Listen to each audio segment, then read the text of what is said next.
ሰላም ጤና ይስጥልኝ። ይህ የአማርኛ መጽሐፍት የዩቲዩብ የትረካ ቻናል ነው።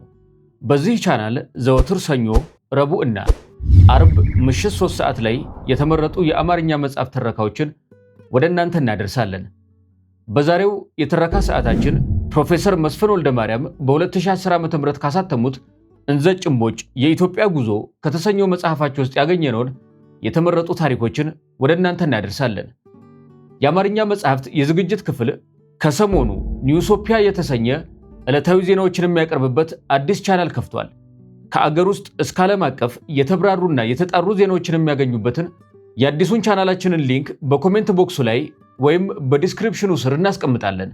ገብታችሁ ሰብስክራይብ አድርጉ። አዳዲስ ዕለታዊ ዜናዎችን ከሰሞኑ ወደ እናንተ ማድረስ እንጀምራለን። እስከ ትረካው ማብቂያ ድረስ አብራችሁን ቆዩ። ትረካውን ማድመጥ ሲጀምሩ ቪዲዮ ላይክ ማድረጎን አይርሱ። ቻናላችንን ሰብስክራይብ ካላደረጉ ሰብስክራይብ በማድረግ የቻናላችን ቤተሰብ ይሁኑ። እነሆ የፕሮፌሰር መስፍን ወልደማርያም እንዘጭ እምቦጭ።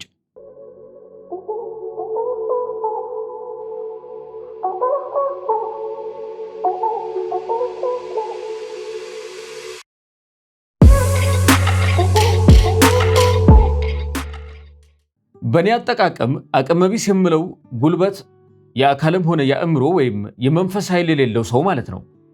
አንድ ህዝብ አቅመቢስ የሚሆነው እንዴት ነው? አብዛኛውን ጊዜ ህዝብ የምንለው በጣም ብዙ ቁጥር ያላቸው በአንድ ሀገር ውስጥ የሚኖሩ ሰዎችን ነው። እንዲህ ከሆነ ብዙ አንጎሎች፣ አእምሮዎች፣ ብዙ ልቦች፣ ብዙ አይኖች፣ ብዙ ጆሮዎች፣ ብዙ አንደበቶች፣ ብዙ እጆችና እግሮች በአንድ ላይ ይገኛሉ ማለት ነው። እንግዲህ አቅመቢስ ህዝብ ስንል እነዚህ የተዘረዘሩት የተፈጥሮ ስጦታዎች ሁሉ የሌሉት ወይም የሞቱበት ነው ማለት ነው።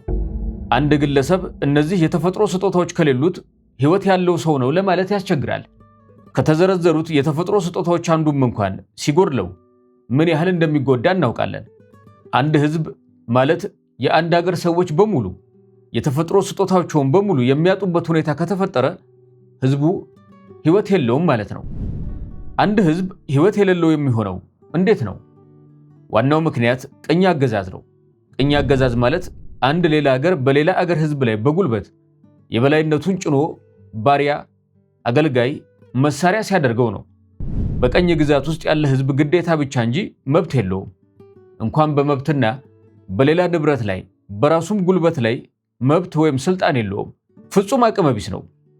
በቅኝ አገዛዝ ስር ያልሆኑ ሀገሮች የቅኝ አገዛዙን ስርዓት በከፊል ተውሰው የራሳቸው ባህል አድርገውታል። ይህንን የቅኝ አገዛዝ ስርዓት በከፊልም ቢሆን ተውሰው የሚያስገቡት ገዢዎች ናቸው። የቅኝ አገዛዙን ስርዓት ከገዢዎቹ ጋር ሆነው የሚተክሉት የየሃይማኖቶቹ ካህናት ናቸው። ገዢዎቹ ምድራዊውን ጥቅም ሁሉ በመቆጣጠር ካህናቱ ደግሞ የሰማዩን ጥቅም አጋፋሪዎች በመሆን የእግዚአብሔር ወኪል ነን በማለት የመንግስተ ሰማያት ቁልፉን ይዘናል ስለሚሉ ህዝብ ስጋውን በገዢዎች ነፍሱን በካህናት ተቀምቶ ባዶ አቅመቢስ ሆኗል።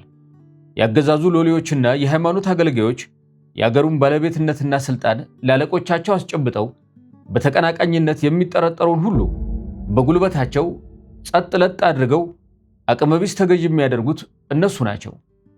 እንግዲህ የህዝብ አቅመቢስነት የሚጀምረው አገዛዙ ከማህበራዊና ከሃይማኖታዊ ድርጅቶች ጋር ከህዝቡ ተለይቶ በህዝቡ ላይ ተጭኖ የተቀመጠ መሆኑ ነው። እነዚህ ድርጅቶች ህዝቡ ደካማ እንዲሆን፣ አቅመቢስ እንዲሆን፣ ጥሩ ታዛዥ እንዲሆን፣ ጥሩ መጋቢ እንዲሆን ከጠዋት እስከ ማታ ይወተውቱታል። ይህ ውትወታ ከትውልድ ወደ ትውልድ እየተላለፈ የህዝብን አቅመቢስነት ያጠነክራል። በአገዛዙና በአገዛዙ አካባቢ ያሉ ባለስልጣኖች በህዝቡ አቅመቢስነት የተመቻቹ ናቸው። ስለዚህም የእነሱን ጥቅምና ምቾት ለመጠበቅ ህዝቡ አቅመቢስ መሆን አለበት። እንዲህ እያለ አቅመቢስነት ባህል ይሆናል። በኢትዮጵያም ሆነ በሌሎች ተመሳሳይ ሀገሮች ህዝብ በሚሊዮን የሚቆጠር ነው። ህዝቡን አቅመቢስ የሚያደርጉትና በህዝቡ አቅመቢስነት የሚጠቀሙት በሺዎች የሚቆጠሩ ሰዎች ናቸው። እንግዲህ በሺዎች የሚቆጠሩ ሰዎች በሚሊዮን የሚቆጠሩ ሰዎችን አቅመቢስ ማድረግ የሚችሉት እንዴት ነው? መልሱ የብዙዎቹ ዓላማ ቢስነትና የጥቂቶቹ ባለጠንካራ ዓላማ መሆን ነው። መልሱ የብዙዎቹ ትጋትና የጥቂቶቹ ስንፍና ነው። በሺዎች የሚቆጠሩት የአገዛዙ ወገኖች የተደራጁና የታጠቁ ናቸው። አገዛዝ፣ ፖሊስ፣ የጦር ኃይል፣ ሰላይ፣ እስር ቤት በተቀነባበረ ኃይል ህዝብን ሰንገው ይይዛሉ። በሚሊዮን የሚቆጠሩት ግን ለየብቻቸው የቆሙና የተበታተኑ ግለሰቦች ናቸው። ስለዚህም የህዝብ አቅመቢስነት መሰረቱ በተደራጁ ጥቂት ሰዎች የተረገጠና በፉክክር የጠመደ የግለሰቦች ድምር መሆኑ ነው። የተበታተኑ ግለሰቦች ለማናቸውም ነገር በተገዥነትና በፉክክር ተጠምደው በራሳቸው ፍላጎትና ፈቃድ ተባብረው ለሁላቸውም የሚበጅ ስራ ሊሰሩ አይችሉም። በተራ ዜጎች ላይ ግፍን የሚፈጽሙት እነማን ናቸው? የሰፈር ጉልበተኞች፣ ማን አለብን የሚሉ ሀብታሞች፣ ታናናሽ ሹመኞች፣ ፖሊሶች፣ ዳኞች ናቸው። እነዚህ ሁሉም ቢሆኑ ሰውን ለማጥቃት የሚችሉት እያንዳንዱን ሰው እየነጠሉ ነው። ሰዎች መተባበር ቢችሉና አንዱ ለሌላው የመቆም ባህል ቢኖር ማናቸውም ግፈኛ ቢሆን ማንንም ለማጥቃት ወይም ለመበደል አይችልም ነበር። ስለዚህ የህዝቡ አቅመቢስነት ከራሱ ከህዝቡም ድጋፍ አለው ማለት ነው። ለየብቻው በተናጠል ተበታትኖ የቆመውን ግለሰብ ፍርሃት ሽባ ሲያደርገው፣ ስግብግብነት ደግሞ የከፋ ፉክክር ላይ ይጥለዋል። ቁጥራቸው በጣም ብዙ ሆኖ በጥቂት ሰዎች እየተጠቁና እየታመሱ የሚገዙ ብትንትን ደካሞች በፍርሃት ቆፈን ጉልበታቸውን አጥተው በስግብግብነታቸው ራሳቸውን መሸጡ አድርገው እርስ በእርስ እየተጋጩ ይበልጥ እየተዳከሙ የጉልበተኞች መጫወቻ ይሆናሉ። ይህንን ሁሉ ስንገነዘብ የህዝብ አቅመቢስነት የጉልበተኞች ብቻ ስራ ሳይሆን የፈሪዎችና የስግብግብ መሸጦችም ስራ ነው። ራስን በገንዘብ ወይም በሌላ ጥቅም የለወጠው መሸጦ ጉልበት እያለው ከራሱ የግል ኑሮ ውጪ ለሌሎች ሰዎች መከራና ስቃይ፣ በደልና ጥቃት፣ ሮሮና ብሶት ምንም አይነት ስሜት የሌለው ሁሉ ለኔ አቅመቢስ ነው። እንደዚህ ያሉ ሰዎች ሁሉ በግድ ካልሆነባቸው በቀር ከማህበራዊ ኑሮ ውጪ ናቸው። ወደ ላይ ወደ ጉልበተኞች የሚንጠራሩ ናቸው። በላያቸው ላይ ካሉ ጉልበተኞች ትዕዛዝ ለመቀበልና ለመፈጸም በጣም ትጉሆችና ተፎካካሪዎች ናቸው። ከኩዮቻቸውና ከበታቾቻቸው ጋር ለመተባበር ጊዜውም ፍላጎቱም የላቸውም። በሌላ መንገድ ስናየው ከላይ እስከታች ግፈኞች የሚባሉት ሁሉ ግፍን የሚፈጽሙት በህዝብ ጉልበት ነው። አንዳቸውም ቢሆኑ ከህዝቡ የተለየ ጉልበት የላቸውም። ህዝቡ ተስማምቶ ከህግ ውጪ ለሆነ ነገር ተቀጥሮም ይሁን ተገዝቶ የግፍ መሳሪያ ላለመሆን ከወሰነና ውሳኔውን ተግባራዊ ካደረገ ህዝብ በሰላም መኖር የሚችልበት ሁኔታ ይፈጠራል። የክፋት ኃይሎች ሁሉ ህዝቡን እርስ በእርሱ እያዳከሙ አጥቂም ተጠቂም እንዲሆን ያደርጉታል። ስለዚህም የህዝብ አቅመቢስነት የሚጠናከረው በህዝቡ በራሱ ጉልበት ነው። ምናልባት ሌላ የአቅመቢስነት መነሻ ወይም ምንጭ እምነት ሳይሆን አይቀርም። በኢትዮጵያ ኃላፊነት ሁሉ ወደ እግዚአብሔርና ወደ መላእክት ሰማዕታትና ጻድቃን ማስተላለፍ በጣም የተለመደ ስለሆነ ከነሱ ለአንዱ አመልክቶ በሰላም መተኛት ነው። አንድ ጊዜ አንድ የአሜሪካ ጋዜጠኛ ኢትዮጵያን ሲጎበኝ ቆይቶ እኔ ዘንድ መጣ። ስንነጋገር በህዝቡ ላይ የሚደርሰውን በደል ሁሉ እያነሳው ስነግረው እኔ ከመጣሁ ጀምሮ አንድም ቦታ ሰላማዊ ሰልፍ ሲደረግ አላየሁም። ይህ የምትነግረኝ በደል ሁሉ የሚደርስበት ህዝብ መጮህ አለበት፣ ይህ አይታይም አለኝ። አንዳንድ የበዓላት ቀኖችን ነገርኩትና በእነዚያ ቀኖች በየቤተ ክርስቲያኖቹ እየሄደ እንዲመለከትና ከተቻለውም በጣም በሚያውቀው ሰው በኩል አስተርጓሚ ይዞ ስለ ጸሎታቸው እንዲጠይቅ ነገርኩት። ተበደልኩ ብሎ በደልን በሰላማዊ ሰልፍ መግለጽ ባህላችን አይደለም። በደላችንን የምናስተላልፈው ወደ ላይኛው ጌታ ነው ብዬ አስረዳሁት። በጣም ክፉ የረሃብ ዘመን በሚባልበትም ጊዜ ህዝቡ እግዚአብሔር አመጣብን ይላል እንጂ አገዛዙን በቸልተኝነት አይወቅስም። አገዛዙም የችጋሩ ምንጭና መፍትሄ እግዚአብሔር እንደሆነ ይናገራል። በ1951 በትግራይ ክፉ ችጋር በነበረ ጊዜ ልዑል ራስ ስዩም ለትግራይ አውራጃዎች በሙሉ በላኩት ደብዳቤ ህዝቡ በየቤተ ክርስቲያኑ እየተሰበሰበ እንዲጸልይ ትዕዛዝ አስተላልፈው ነበር። በየትም ሀገር ለማንም ሰው መኖሪያ ቤቱ አገሩ ነው።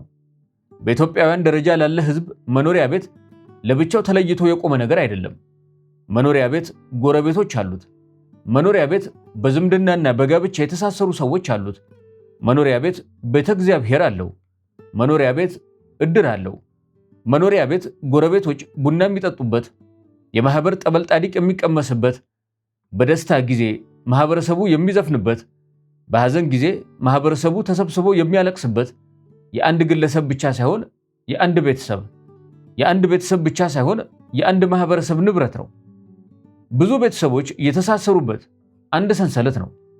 መኖሪያ ቤት ለግለሰቡ፣ ለቤተሰቡ የባለቤትነት ሙሉ ስልጣን፣ የባለቤትነት ነፃነት፣ የባለቤትነት አዛዥነት፣ የባለቤትነት ምቾት፣ ከዚህም ሁሉ የተነሳ በአገርና በዜግነት ላይ የሚሰማው አለኝታና ክብር ጠንካራ ይሆናል።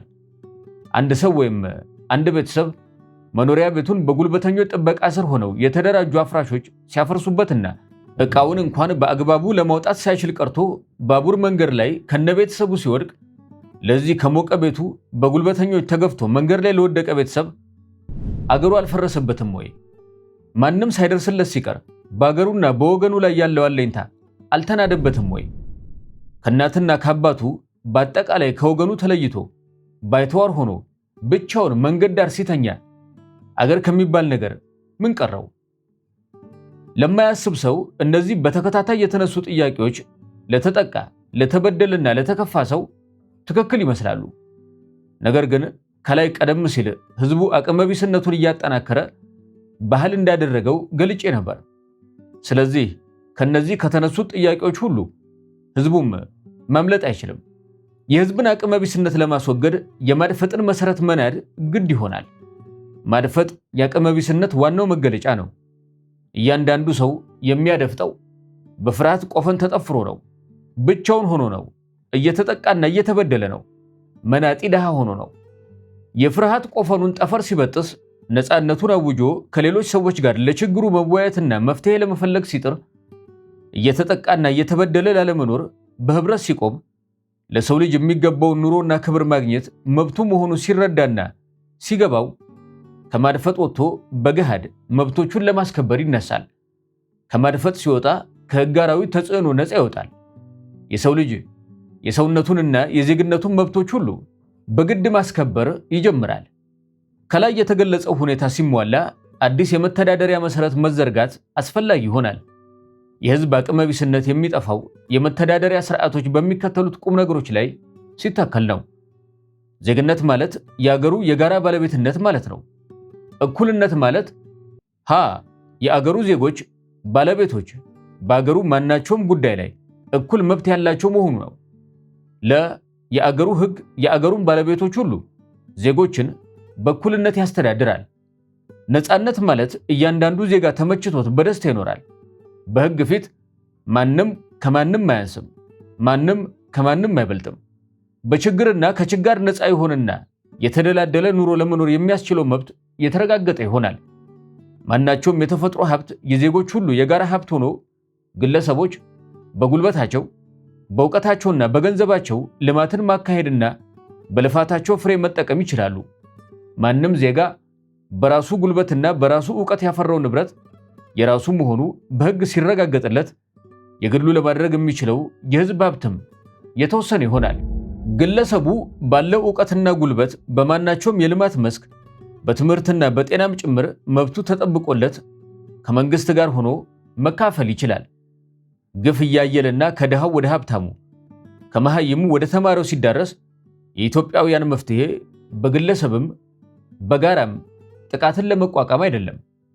የሚያዋጣ መፍትሄ ሆኖ የተገኘው ከሀገር መፈርጠጥ፣ በተገኘው አቅጣጫ መሸሽ፣ ሽሽት የኋላውን እንጂ የፊቱን አያይም። የደላቸውና የተማሩት የተመራመሩት ቤተሰቦቻቸውን ብቻ ሳይሆን ቤተዘመዶቻቸውን ሁሉ ይዘው አሮጌውን አገር ለአሮጌዎች፣ ለአጥቂዎቹ፣ ለጨቋኞቹ እየለቀቁ ወደ አዲሱ አገሮች ይሸሻሉ። በአሜሪካ፣ በካናዳ፣ በአውስትራሊያ፣ በአውሮፓ ተበታትነው የፈረንጅ ኑሮ ይኖራሉ።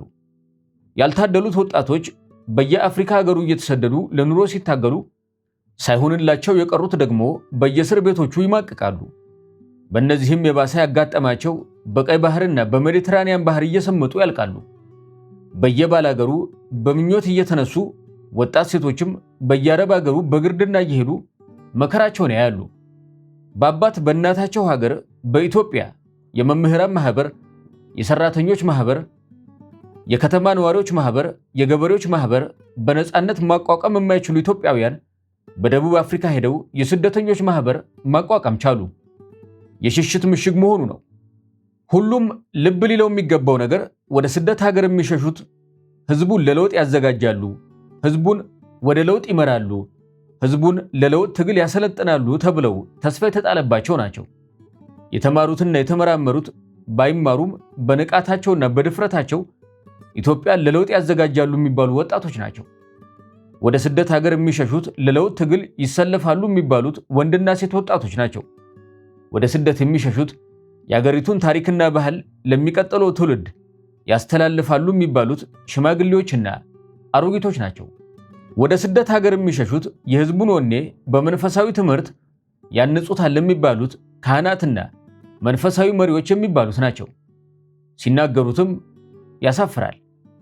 እንግዲህ በስደተኞች ላይ የምናየው የሚጠቅም ጥሎች ካገኙ ጭቆናን ለማስፋፋትና ለማጠንከር ሎሌ ለመሆን ፈቃደኝነታቸው ጎልቶ የሚታይ መሆኑ ነው። አንዳንዴ የጭቆና ሎሌነትን እንደ አገር ፍቅር ለማሳየት ሲሞከር እናያለን። ስደተኞች ለጭቆና ለመገበር ያላቸው ዝንባሌ በኢትዮጵያ ባህል ጭቆና የሚጠላ ነገር አለመሆኑን የሚያረጋግጥ ነው። የሚጠላው ጨቋኙ ነው እንጂ ጭቆና አይደለም። ሁሉም ጨቋኝ መሆን ይፈልጋል።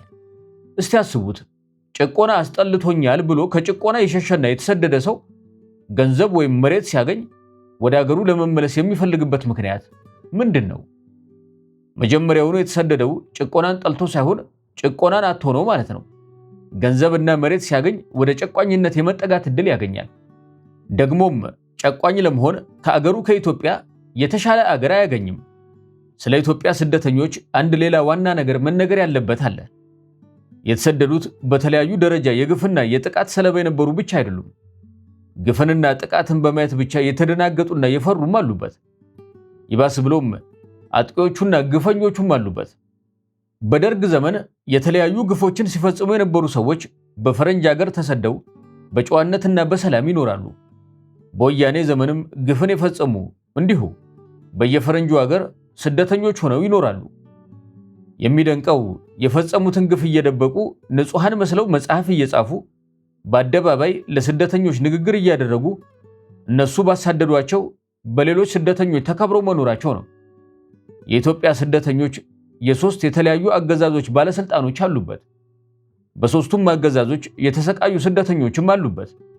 በሶስቱም አገዛዞች ምንም ያልደረሰባቸው ስደተኞችም አሉ። ሌላም የሚደንቅ ነገር አለ። ለኢትዮጵያውያን መሰደድ ዋና ምክንያት የሆኑት በተለይ ሁለቱ ከፋሺስትነት ጋር ዝምድና ያላቸው አገዛዞች ባለስልጣኖች፣ የሰላሙም የጦሩም መሪዎች መጽሐፍት ለመጻፍ እየተሽቀዳደሙ ነው። የጥቃቱና የግፉ ሰለባ ነን የሚሉ ሰዎች እነዚህ የቀድሞ ባለስልጣኖች የጻፏቸውን መጽሐፍት እየገዙ በማንበብ ስለ ጥቃቱና ስለ ግፉ ለመማር ይሻሉ። መንግስቱ ኃይለ ማርያም ዝንብ አልገደልኩም ይላል። እስካሁንም ከጓደኞቹ መካከል ያስተባበለ የለም። ስዬ አብርሃ ደግሞ ይቅርታ የምጠይቀው ማንን ነው ይለናል። አንዳንዶቹ የሁለቱም አገዛዞች ባለስልጣኖች ወንጀላቸውን ለመናገር ወያኔው ሳይቀር ይቅርታ ጠያቂ በመምሰል ቁም ነገሩን ማዳፈር ይሞክራሉ።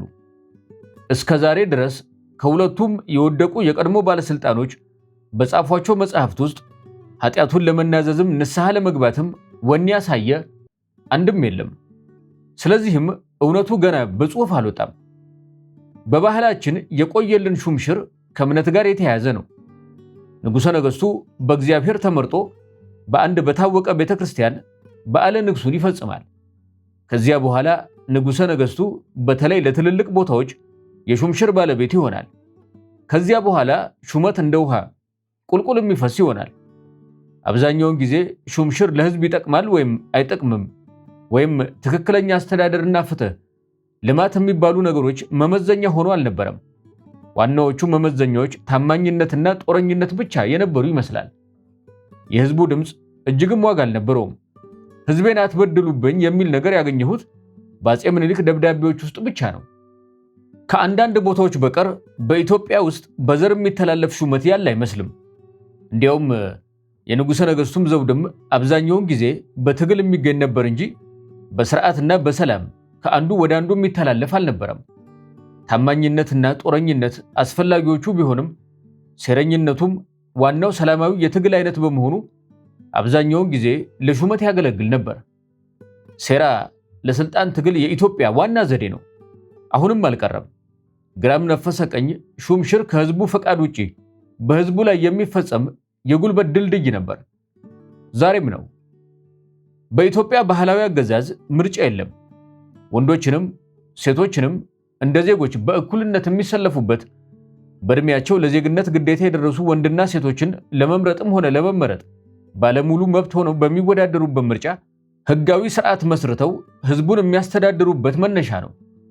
የስሙላ ምርጫ በአፄ ኃይለ ሥላሴ ዘመን የተጀመረ ይመስለኛል። በአገዛዝ ውጭ መሪዎችን መምረጥ የተለመደው በሃይማኖታዊ ማህበር፣ በድርና በእቁብ የመሳሰሉ ስብሰባዎች ነው። በዘመናዊ አስተዳደር ህዝብ የአገሩ ባለቤትና የመጨረሻው ሉዓላዊ ስልጣን ስለሆነ በየመልኩ አገሩን የሚያስተዳድሩ ሰዎችን ይመርጣል።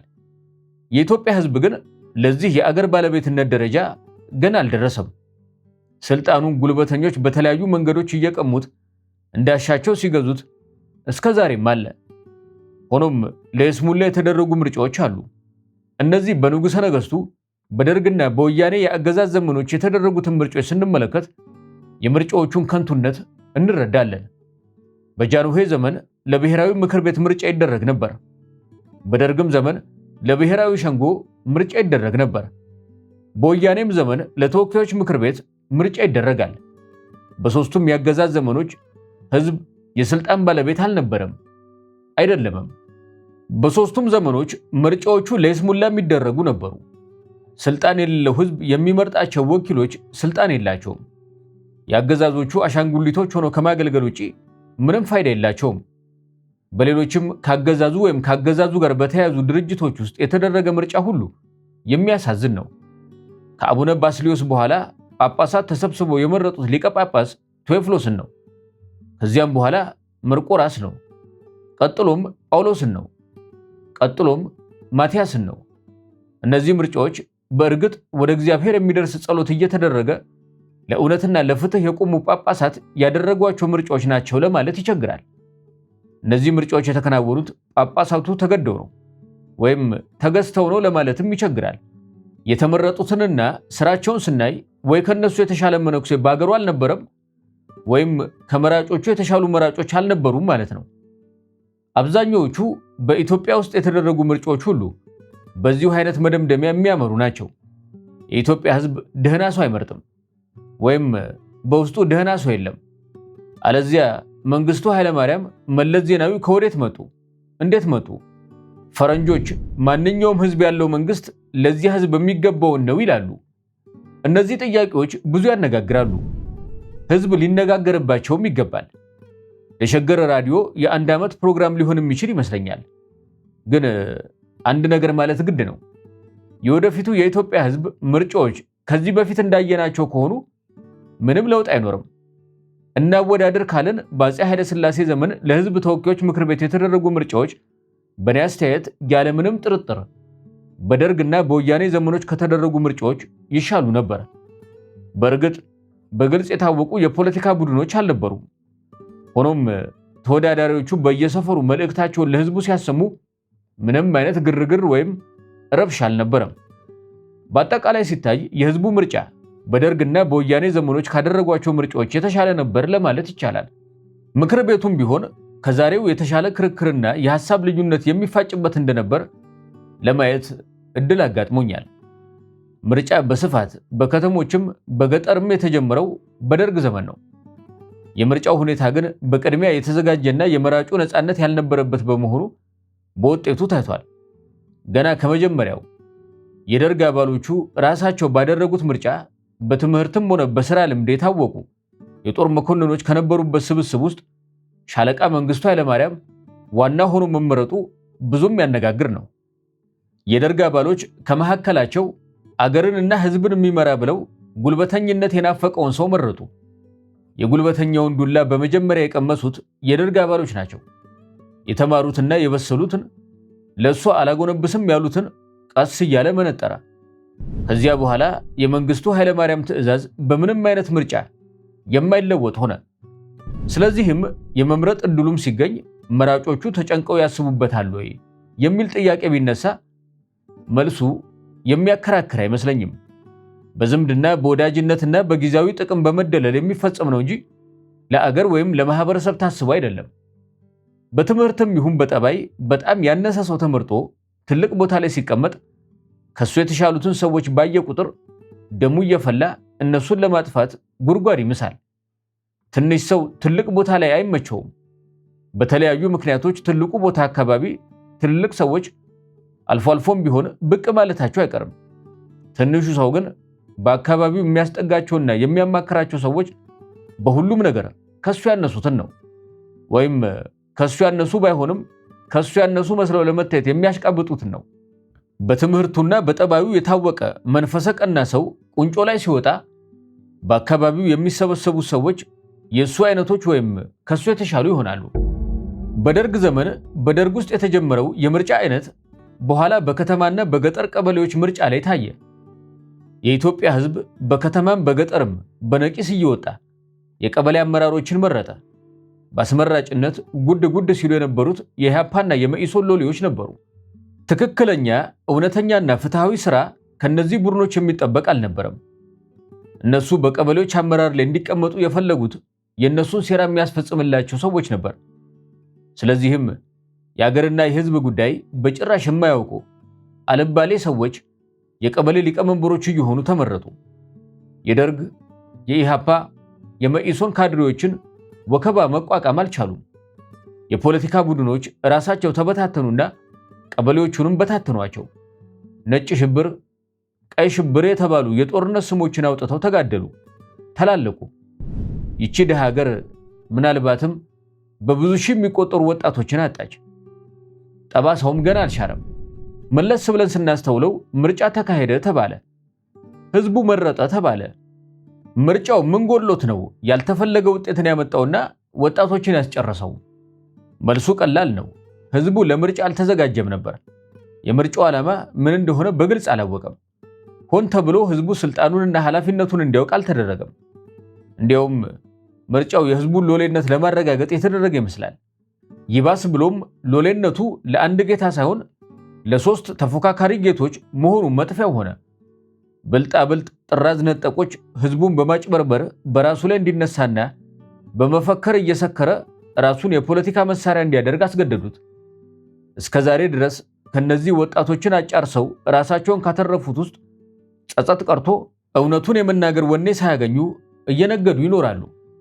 በቀበሌ አመራር ውስጥ የተማሩና የበሰሉ ሰዎች እንዳይገቡበት በተለያዩ መፈክሮች እነሱ የፈለጓቸውን ታዛዦች ተራማጅ፣ ሌላውን አድሃሪ እያሉ ምልክት እየለጠፉበትና ህዝቡን ለአውሬ አሳልፈው ሰጡት። ለነሱ የድንቁርና መልእክት ያላጎበደደ ሁሉ አድሃሪ ተባለ። ለነሱ ሎሌነት የገባ ሁሉ ተራማጅ ተባለ። ሁለተኛ የፓትርያርክ ምርጫ ሲደረግ ኢትዮጵያ ውስጥ ከሚገኙ ገዳማት ውስጥ ለስራው ብቃትና ችሎታ ያለው መነኩሴ ጠፍቶ ነው ዶክተር ጳውሎስን ከኒውዮርክ መጋበዝና መምረጥ የተፈለገው? ከዚያስ በኋላ ሌላ ብቁና ችሎታ ያለው ሰው በየገዳማቱ ጠፍቶ ነው አዲሱ እንግዳ ሰው የተመረጠው? እነዚህ የጠቀስኳቸው ምሳሌዎች ምርጫችን ችግር እንዳለበት ያሳያሉ። በተጨማሪም ደርግ ቀበሌዎችን እንዳቋቋመ ህዝቡ መሪዎቹን ሲመርጥ በአብዛኛዎቹ ቀበሌዎች ውጤቱ በኋላ ህዝቡን የጎዳው ነበር።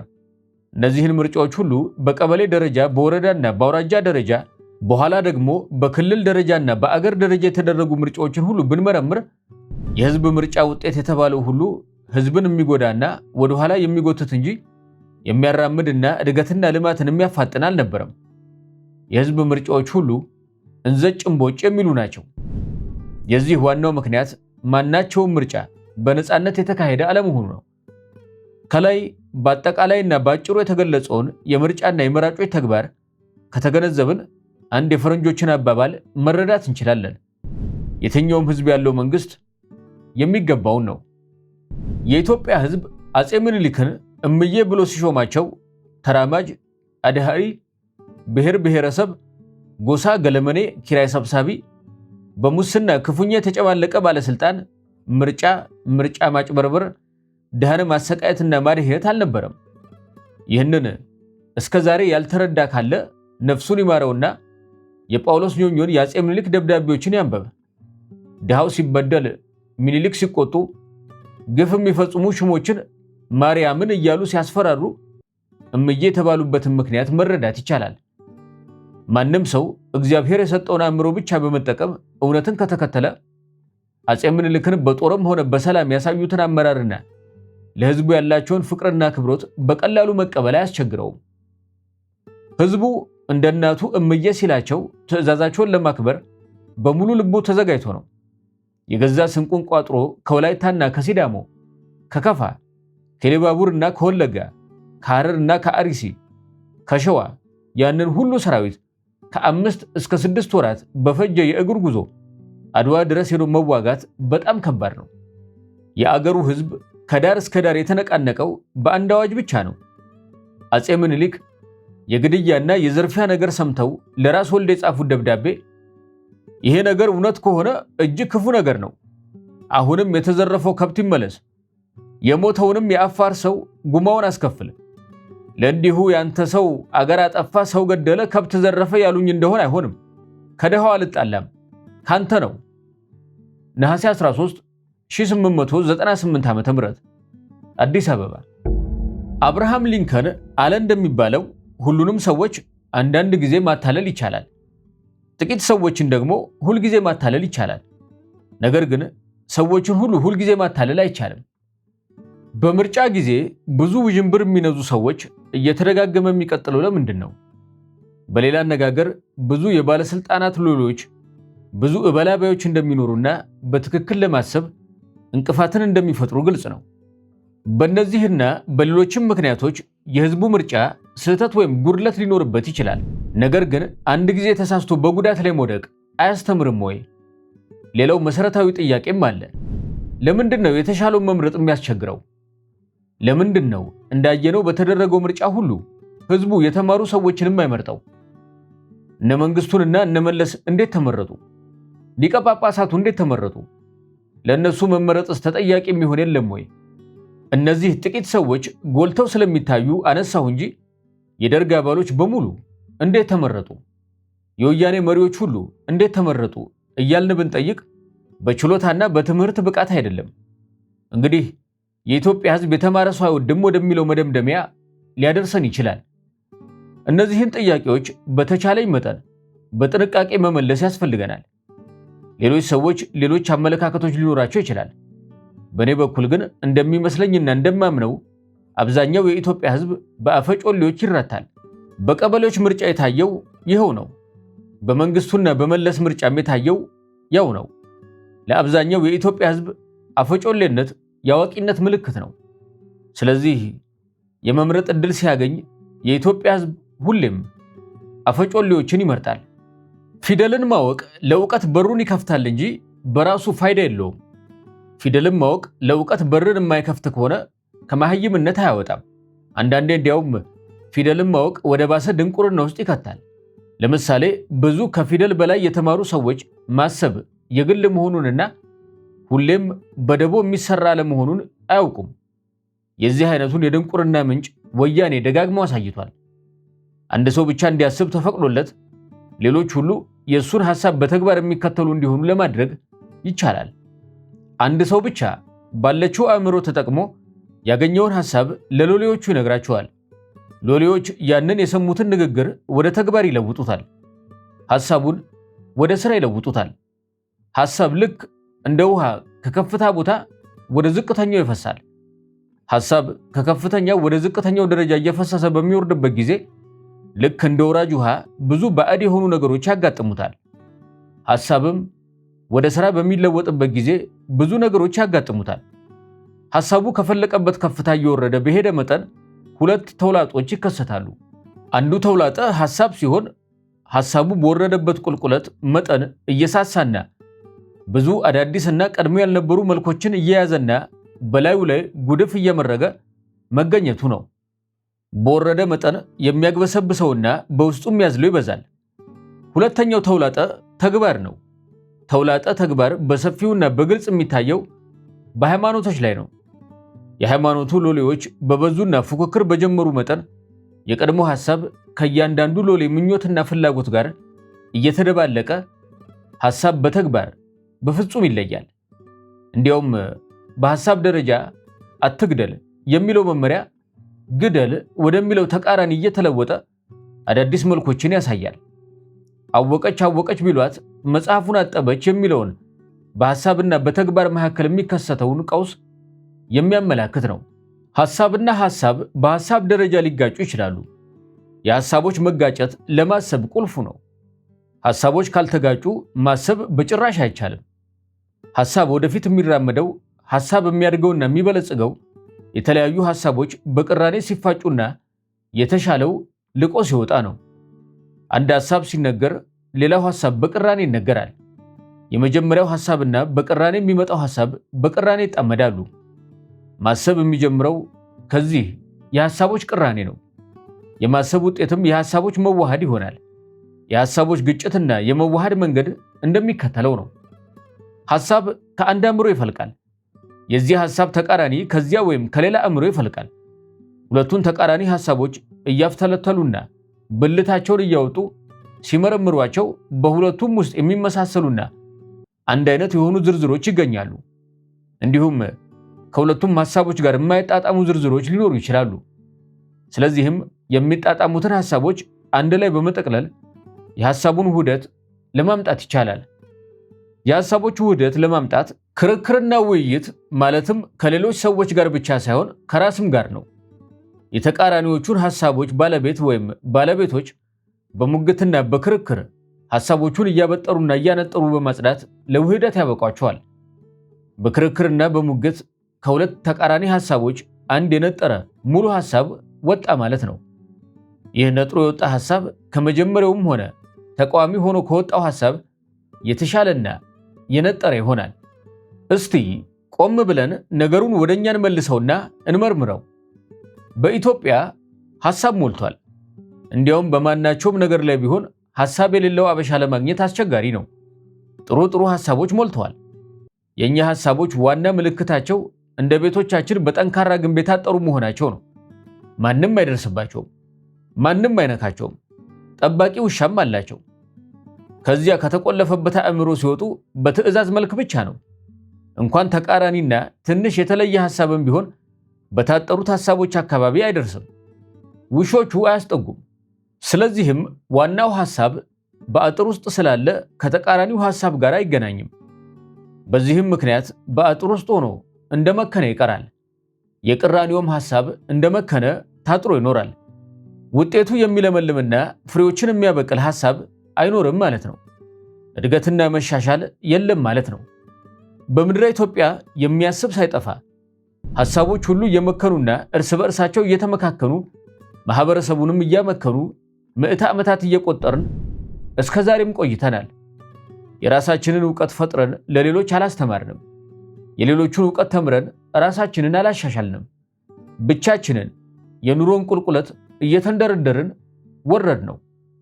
እንወቅ፣ እንማር፣ እናስብ ብለን የፈረንጁን ትምህርት ስንጀምረው ዓላማውን በሙሉ ለውጠነው ጌጥ አደረግነው። የኛ ሙሽራ ኩሪባቸው፣ በእንግሊዘኛ አናግሪያቸው። ዋናው ነገር በእንግሊዘኛ መናገሩ ነው እንጂ በእንግሊዘኛ ቋንቋ የሚገኝ ዕውቀት አይደለም። ለዚህ ነው ዛሬ አሮጊቱና ሽማግሌው ሳይቀር እናት፣ አባት፣ እህት፣ ወንድም የሚሉትን የአማርኛ ቃላት የረሱት። ሌላው ቢቀር ይችን ያህል እንግሊዘኛ እንችላለን ለማለት ነው። መሰረታዊ ጎዶሎነት ግን የእንግሊዘኛ ቃላትን ማስተማሩ ሳይሆን የአማርኛን ቃላት ማስጠፋቱ ነው። እማምዬ ማለት ቀረና ማዘርዬ ሆነ። ጉዳቱ እማምዬን በማዘርዬ መለወጥ ብቻ ሳይሆን ትምህርት እዚያ ላይ መብቃቱ በምን ይታወቃል ቢባል በፌስቡክ ጎራ ብሎ የሚለቀለቀው ማንበብ ነው። እርግጥ አንዳንድ ሰዎች በእንግሊዘኛ የሚጽፉት የግድ ሆኖባቸው የአማርኛ ፊደሉን ባለማግኘታቸው ይሆናል። ይህም ራሱን ለማወቅ ያለው ፍላጎት አጭርና ቀጭን መሆኑን ያመለክታል። ለብዙ ሰዎች በእንግሊዘኛ መንተባተብ በአማርኛ ከመንተባተብ የተሻለ ይመስላቸዋል። በማናቸውም ቋንቋ ያልጠራ ሐሳባቸውን ባልጠራ እንግሊዘኛቸው ሲንደፋደፉበት ማየት ያስቃልም ያሳዝናልም። በሐሳብ ደረጃ ሐሳቦች ሲጋጩና ሲቃረሩ መታዘብ የተለመደ ነው። በሐሳብ ደረጃ የሚጋጩበት ምክንያት የለም። ይህ ጉዳይ ትልቁ ጉዳችን ነውና በደንብ እንዲገባን ያስፈልጋል። ወደ 100 የሚጠጉ ሻለቃና ከዚያ በታች የሆኑ የጦር ኃይል አባሎች ከምድር ጦር፣ ከአየር ኃይልና ከባህር ኃይል ከህዝባዊ ጦርና ከፖሊስ የተውጣጡ በየክፍለ ሀገሩ ተመልምለው የተላኩ ወታደሮች ነበሩ። ከነዚህ ውስጥ በኢትዮጵያም ውስጥ ሆነ በውጭ ሀገር ሄደው የተለያዩ ትምህርቶችን የተማሩ ነበሩ። ከነሱ በቀር ለአጭር ጊዜ ስልጠናዎች በተለያዩ ሀገራት ለወራቶች የቆዩ ነበሩ። ይህ የጦር ኃይል ስብስብ ለመሪነት የመረጠው መንግስቱ ኃይለማርያምን ሊቀመንበር፣ አጥናፉን ምክትል፣ ገብረየስን ዋና ጸሐፊ አድርጎ ነበር። ብዙ ከፍተኛ ትምህርት የተማሩ መኮንኖች ነበሩ። እነዚህ አልተፈለጉም። ጠቡ ከትምህርት ጋርም እንደነበር ፍንጭ የሚያሳይ ነው። ከዚያ ጋር አያይዘን ልንመለከተው የሚገባን የተማሪዎችን ሚና ነው።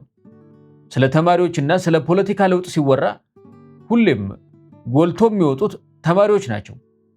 አስተዳዳሪዎችና አስተማሪዎች በጭራሽ አይነሱም።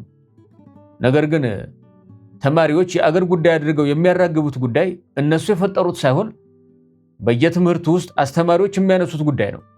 ነገር ግን አስተዳዳሪዎችም ሆኑ አስተማሪዎች ስማቸው ተነስቶም አያውቅም። በዩኒቨርሲቲ ኮሌጅ የተገደሉ በዳግማዊ ምኒልክ መኮንን ሸገኔ፣ በመድኃኔ ዓለም ትምህርት ቤት ፈቃደ፣ ሌሎችም አይነሱም። አንዱ የማይነሱበት ምክንያት ለለውጡ ከታች እንጂ ከላይ ያልተነሳ ለማስመሰልና ከአስተማሪዎች ይልቅ ተማሪዎች እንዲነዱት ለማድረግ ነው። ሁለተኛውም አስተማሪዎቹን የገደሉት ተማሪዎች በመሆናቸው ነው። ተማሪዎች በትምህርታቸው ላይ ያገኙትን የትክክለኛ መንግስትና አስተዳደር ፍትህ፣ የተደላደለ የሀብት ስርጭትና ሌሎችም የማህበረሰባዊ ችግሮች መፍትሄ የተባሉትን ነገሮች ሁሉ ሳያላምጡና ሳያኝኩ በጥራዝ ነጠቅነት አዋቂዎች ነን ብለው ከሰው ሁሉ በላይ የሆኑ መስሏቸው ገና ትምህርታቸውን እንኳን ሳያጠናቅቁ የመንግስት ስልጣንን ይዘው አገሩን ለመግዛት ተመኙ። በቡድን ተለያይተው በአንድ በኩል አንድ አይነት የፖለቲካ ሃይማኖት አለን እያሉ፣ በሌላ በኩል ደግሞ የማይታረቅ የስልጣን ቅራኔ ውስጥ ገቡ። በእያንዳንዱ ቡድን ውስጥ ጉልበት ያገኙት መሪዎች ጀሌዎቻቸውን እንደልባቸው ሲያሰቃዩና እስከ መግደልም ሲደርሱ በእነሱና በግፈኛ አገዛዝ በሚሉት መካከል ልዩነት እየጠፋ እንደሄደ ለማሳየት ተሳናቸው። ከዚያም ቡድኖቹ የፖለቲካ ሃይማኖታቸው አንድ ቢሆንም በወንበር እየተጣሉ ያልወለዷቸውን ወጣቶች አጫረሱ። ሳይሆንላቸው የቀሩት በየፈረንጁ አገር ስደተኞች ሆነው ይነግዳሉ። በሎሌነት የሚያስጠጋቸውም ካገኙ ለማንም ያድራሉ። መለስ ዜናዊ በድንገት ሞተ። እሱ ምክትሉ አድርጎት የነበረው አንድ ጭራሽ ያልታወቀ ወያኔ ያልሆነ ከኦህዴድም ያልሆነ ከብአዴንም ያልሆነ የደቡብ ሰው ነበረ። በወያኔ ውስጥ ግርግር ተፈጠረ። ቦታውን ሁሉም የፈለጉት ይመስላል። ሁሉም ስለፈለጉት ሁሉም ማጡት። ማጣታቸውን ለማካካስ በቡድን እየሆኑ ምክትል ጠቅላይ ሚኒስትሮችን ሾሙ። ስለዚህም አሁን 5 ያህል ምክትል ጠቅላይ ሚኒስትሮች አሉ። ስለዚህም በይስሙላ ህጋዊነት ወያኔ ያልሆነ የወያኔ ሎሌ በመለስ ዜናዊ ወንበር ላይ እንዲቀመጥበት ሆነ። ወንበሩ የመለስ ዜናዊ ቢሆንም የስልጣኑ ሰይፍ ወንበሩን ለያዘው አልተሰጠውም። የመለስ የስልጣን ሰይፍ ተሰባብሮ ቁርጥራጩን ሊጠቀምበት እንዳይችሉ ተደርጎ ለብዙ ወያኔዎችና የወያኔ ሎሌዎች ለወግ ያህል ታደለ። ስልጣን ተበታተነ ማለት ነው። የተበታተነው ስልጣን ስለት እስኪያወጣ ሹክቻው ተፋፋመ። ምርጫ መሳዩ መፍትሄ ያስገኛል የሚል ምኞት የነበራቸው ሰዎች ጥቂቶች የወያኔ መሪዎች በምርጫው እንደማይሳተፉ ማስታወቃቸው ለስልጣኑ ሹክቻ ህጋዊ መፍትሄ ለማግኘት ቀላል አለመሆኑን ተገነዘቡ። የመለስ ሞት የቆየውን ስብራት ወደ መንኮታኮታ አወረደው። አዜብና በረከት ወደ ዳር ወጡ። ስብሃት ነጋ ጸጋው ተገፈፈ። ደብረ ጽዮን አዲስ ተዋናይ ሆኖ ብቅ አለ። አርከበ አዲስ የትምህርት ማዕረግ ገዝቶና ታድሶ ብቅ አለ። ስለዚህም አሁን በወያኔ አመራር ውስጥ ውስጡን ለቄስ ቢያሰኝም 3 የዶክተርነት ማዕረግ ያደረጉ አሉ። ሲጀመር ዶክተር የመባሉ አባዜ በህዝብ ዘንድ ክብርን ለማግኘት ነበረ። እያደር ግን በመካከላቸው የፉክክር መሳሪያ ሆነ። መሪነትን የሚመኙት ትምህርትን ባይወዱም የተማረ መባሉን ይፈልጉታል። ሌሎቹ ደግሞ በመካከላቸው የትምህርት ልዩነት መኖሩን ያውቁታል። አወኩሽ ናኩሽ። አሁን ምርጫ መጣ። አማራጭ ስለሌለበት ምርጫ መሳይም በለው። ምርጫ ሲባል የነጻነት አየር አለ። ምርጫ ሲባል ተፎካካሪዎች አሉ። ምርጫ ሲባል ተፎካካሪዎች በእኩልነትና በነጻነት የቆሙበት መድረክ አለ። ምርጫ ሲባል የራሱን ፍላጎት በትክክል የሚያውቁና ከፍርሃት ነፃ የሆነ መራጭ አለ። ምርጫ ሲባል የተፎካካሪዎቹን የመብት እኩልነትና ነፃነት፣ የመራጮቹን የመብት እኩልነትና ነፃነት የሚያከብሩና የሚያስከብሩ ዳኞች አሉ። ምርጫ ሲባል የመራጮቹን ፍላጎት በትክክልና ያለ አድሎ የሚያሳይ ሰነድ የሚያዘጋጅ፣ እግዚአብሔርን የሚፈሩ ሕግን የሚያከብሩ ለሕዝብና ለአገር የሚቆረቆሩ ሰዎች አሉ። ምርጫ ሲባል ይሄኛው ከዚህኛው ይሻለኛል ብለው በነፃነት የመወሰን ችሎታ ያላቸው ሰዎች አሉ። ምርጫ ሲባል መራጮቹ ተመራጮቹን ለማወቅ እያገላበጡ መመርመር ነው። ታዲያ እኛ ምርጫ የምንለው ይህንን ሁሉ የያዘ ነው? ከዚህ በላይ ከተዘረዘሩት ውስጥ አንዱም እንኳን ቢጎድል ምርጫ እንለውም። ምርጫ መሳይ ልንለው እንችል ይሆናል። አንድ የሁለት ጓደኞች የቆየ ቀልድ ትዝ አለኝ። አንዱ ስሙ መሳይ ነው፣ ፊታውራሪነት ማዕረግ አለው። ሌላው ስሙ በፈቃዱ ነው፣ ሐኪም ነው፣ ዶክተር ነው። አንድ ቀን በፈቃዱ መሳይን ሲያገኘው በፊታውራሪነቱ ለማሾፍ እንደምን ፊታውራሪ መሳይ አለው፣ መሳይን ጫን ብሎ። መሳይም ሲመልስ በዶክተርነቱ እያሾፈ እንደምን አለህ ዶክተር በፈቃዱ ብሎ ዶክተርን ጫን ብሎ መለሰለት። የእኛን ምርጫ መሳይ ምን ብለን እንዴት ብለን እናሾፍበት? ያውም ማሾፍ ከተፈቀደ። በባህላችን በጣም የተወደደ ምግብ አለ። ያንም ምግብ አቅርበው መሳሪያውን ሲነፍጉ ስጋውን ሰጥቶ ቢላውን መንሳት ይባላል። ንፉግነት ብቻ አይመስለኝም፣ ክፋትም አለበት። የደርግና የወያኔ ምርጫ መሳዮች ባለማወቅና በንፉግነታቸው ይመሳሰላሉ። በክፋት ግን አይመሳሰሉም። ደርግም ሆነ ወያኔ ከሌኒን ለመማር አልቻሉም እንጂ አስመስለዋል። ምርጫ መሳዩንም ያገኙት ከዚያው ነው። ሌኒን ጉሮሮን ግጥም አድርጎ በብረት ሰንሰለት አስሮ ነፃ ነህ ይልሃል፣ መገንጠል ትችላለህ ይላል። ወያኔም ሲሉ ሰምቶ መገንጠል መሳይ ሕግ መሳይ አወጣ። ችግር ነው ጌትነት። ድሮ ተረት ነበር። ዛሬ ግን በእውነት ጌትነት ሲቸግር እያየን ይመስለኛል። አንድ ሰው ራሱ ባፈራው ሀብትና በደረሰበት የጌትነት ደረጃ ችግር አይሰማውም። ሀብቱ ከየት እንደመጣ፣ እንዴት እንደመጣ፣ ምን ያህል ልፋት እንዳስከተለ መገመት ይቻላል። በተዘረፈ ሀብት ጌትነት ሲመጣ ግን ችግርን አዝሎ ነው። አንድ ሰው 4 ሚሊዮን ብር ወድቆ ቢያገኝ 400 ካሬ ሜትር መሬት ቢገዛበት አያስደንቅም። የገንዘብ አያያዝን ስለማያውቅና በስጋት ስለሚከሳ መሬቱ ላይ መቀመጥ አስተማማኝ መስሎ ይታየዋል። ከካስትሮ በፊት የነበረውን የኩባም ሁኔታ በትንሹም ቢሆን የሚያውቅ በዛሬው ጊዜ በኢትዮጵያ ካለው ሁኔታ ጋር ተመሳሳይነቱን ለመረዳት አያዳግተውም። በኩባም ሆነ በኢትዮጵያ በተዘረፉ ሀብት ጌትነትን ያስፋፋው አሜሪካ ነው። ሕዝብ የሚደኸየውና የሚከብረው በጉልበትና በዝርፊያ ብቻ በሆነበት ሀገር ጊዜውን ጠብቆ ከሁለት አንዱን አርግዞ ይወልዳል። ወይ ዘራፊዎችን ሁሉ ዘርፎ ሙልጭ የሚያወጣቸው እንደ መንግስቱ ኃይለማርያም ያለ ጉልበተኛ ይመጣል፣ ወይም በህጋዊ መንገድ ከዘራፊዎች እየገፈፈ ሀብትን ለህዝብ የሚያደላድል ህጋዊ ስርዓት ይመሰረታል። ሁለቱንም በማስረገዝ ላይ ያሉት በግፍና በሙስና ሀብታም የሚሆኑት ናቸው። ህዝብ የስልጣን ባለቤት እንደሆነ ለማስመሰል ምርጫ መሳይ አለ። ህዝብ የሀብት ባለቤት እንደሆነ ለማስመሰል ግን ትንሽ ያስቸግራል። በኮንዶሚኒየም ለማስመሰል ቢሞከርም አልሆነም። ለሎሌዎች ሹሞችም አልተዳረሰም። በምርጫ መሳዩ ማሸነፍ ቀላል ነው። እንዲያውም 100% ማሸነፍ ይቻላል። ችግሩ የሚመጣው ከዚያ በኋላ ነው። ደካሞች የፖለቲካ ቡድኖችንና ደካማውን ህዝብ ማሸነፍ እንደሚቻል ጉልበተኛው አስመስክሯል። ሌላው ቀርቶ የኔ የሚላቸውን ቡድኖችም አፈር ላይ ሊያስተኛቸው ይችላል። እንዲያውም አፈሩ ምቹ ፍራሽ ነው ብለው በደስታ እንዲቀበሉ ሊያደርጋቸውም ይችላል። አሁን የጉልበተኛውን መድረክ እየጠበበ መጣ። ችግሩ የሚፈጠረው እዚህ የጠበበው መድረክ ውስጥ ባሉት ጉልበተኞችና ጉልበተኛ መሳዮች ነው። በአንድ በኩል በጉልበተኞች መካከል፣ በሌላው በኩል በጉልበተኛ መሳዮች መካከል፣ በሌላ በኩል በጉልበተኞችና በጉልበተኛ መሳዮች መካከል። ይህ ትግል ደካሞች የፖለቲካ ቡድኖችን እንደማሸነፍ ቀላል አይደለም። በአጥር ላይ የተንጠለጠሉ የጣሉትን ለመልቀም እየተሻሙ ነው።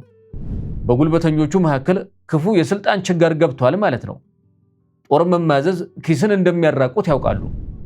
ያለ ስልጣን ኪስ ሙሉ እንደማይሆን ያውቃሉ። ታዲያ ምን ይሻላል? ቀስ በቀስ የስልጣንና የሀብት ፉክክር ግለሰቡን ከመንጋው እየፈለቀቁ ያወጡት ጀመር። የቡድኖች ወይም የመንጋዎች ፉክክር የነበረው የግለሰቦች ፉክክር ሆነ። የጎሳው ማንነት የዋሆችን ለማታለልና መሸሸጊያ ለማሰናዳት ብቻ የሚያገለግል ሆነ። ፕሮፌሰር መስፍን ወልደማርያም እንዘጭ እምቦጭ የኢትዮጵያ ጉዞ የተሰኘው መጽሐፋቸውን እንዲህ እያሉ የኢትዮጵያን ታሪክ የአዙሪት ያህል ተመሳሳይ መሆኑን እያስረዱ ይቀጥላሉ። እኛ ግን የዛሬው ትረካችን እዚህ ላይ ያበቃል። በኮሜንት ቦክሱ ላይ ወይም በዲስክሪፕሽኑ ስር ያስቀመጥንላችሁን አዲሱን የአማርኛ መጽሐፍት የዜና ቻናል የሆነውን ኒውሶፒያን ሰብስክራይብ በማድረግ ዓለም አቀፍና የአገር ውስጥ ዜናዎችን በየዕለቱ ያገኙ። በአዲሱ ቻናላችን እንደ ሁልጊዜው ሁሉ ምርጥ ምርጡን ለእናንተ እናደርሳለን። በቀጣዩ ትረካ እስከምንገናኝ ቸር ቆዩን።